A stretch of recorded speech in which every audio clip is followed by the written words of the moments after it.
Hi, guys. Sorry I can't be there with you today, but I wanted to leave you with some notes that I wanted to talk about related to theme and wanted to make sure that I was the one delivering them so they'd make sense to you. So here we go.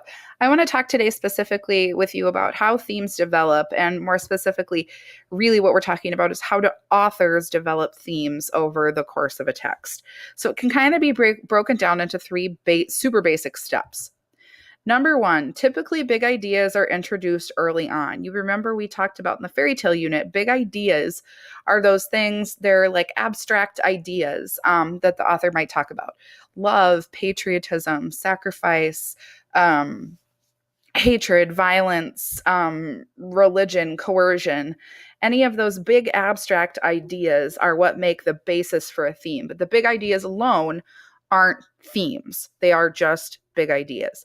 But they're typically introduced fairly early on in the text. You get an idea that, like, oh, here are some ideas that the author is going to be dealing with, but you don't quite yet have an idea of what the author wants to say about those things. As you get into the text, the authors tend to use characters, plot events, relationships, conflicts, settings, etc., to explore an idea. Um, Really, that is how they develop their theme. And I'm going to get into more detail on that in just a second. And then an author's belief or opinion about a big idea is typically fully realized by the end of the story. By the end, you know that the author thinks that passionate love can lead to violence, that blind patriotism is dangerous, or whatever, what have you, it might be. Okay, so like I said, I want to spend some specific time here talking about authors using characters, plot events, relationships, conflicts, settings, etc. to explore an idea, because this is really the meat of how a theme gets developed over the course of a story. All right. So in order to figure this out, we kind of have to ask ourselves some questions. So the first question is, which big ideas is or are showing up the most? So you've identified at the beginning of a story that, hey, yeah, the author's talking about, in the case of Romeo and Juliet, violence, friendship, loyalty, young love, love at first sight, family allegiances, relationship between parents and their kids. There's a lot of different things going on. But what you really have to look at is which ideas are showing up the most. What does the author keep coming back to most frequently? Um, and in the case of Romeo and Juliet, it's pretty obvious that love is one of the ideas. Young love and love at first sight, those are one of the ideas that he keeps coming back to. Violence is a really prevalent idea in the story as well. Um, then what you want to do when you're trying to trace how those ideas are developed, right, is so authors use these characters and things. So your next step is to figure out who or what in the story is the best representation or symbol of that idea. Because the author's not going to just talk about a big idea in a really abstract way. He or she is going to use what happens to a particular character, or what happens to the plot, or how a particular relationship grows or changes, or how a conflict arises and is settled, or the development of a setting to read as a stand-in, as a symbol of that idea. Once you've identified what your symbol is, then you want to look specifically at what happens to that person, thing, relationship, conflict, or place over the course of the story.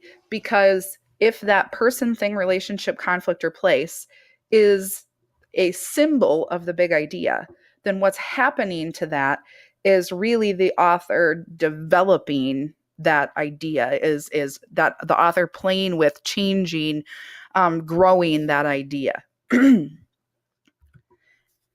By the end, or another way to think of it is, if a character, event, etc., represents a big idea, then what happens to that character, event, etc., is the author developing the theme.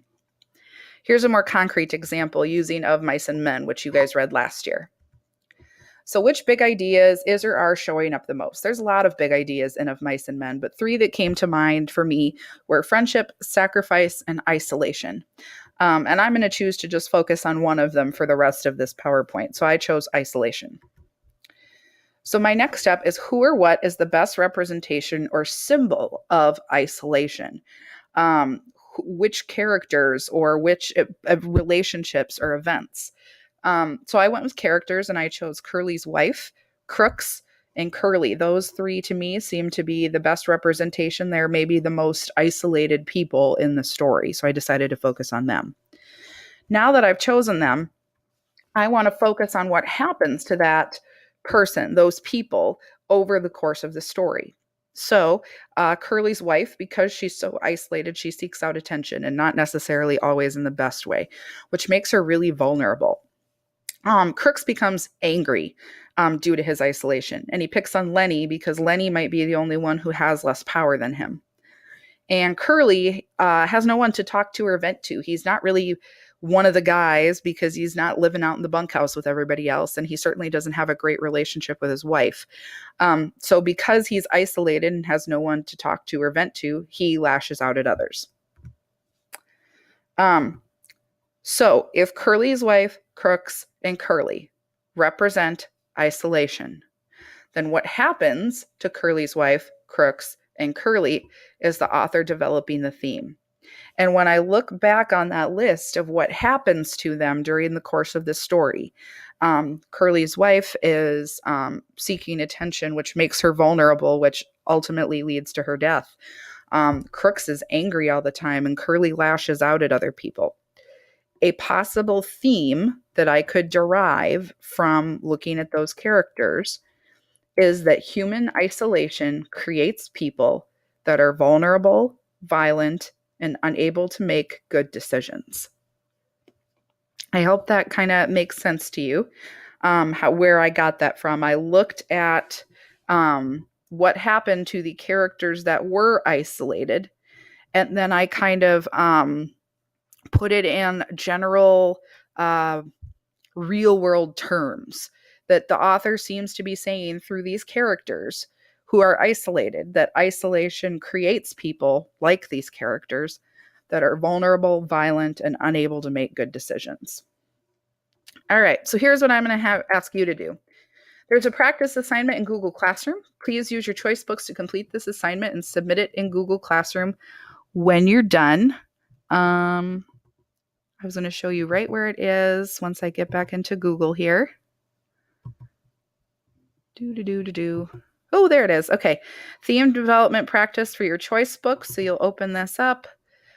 Basically, you're answering the exact same questions that I just went over, except you're doing it with your choice book that you're reading for class.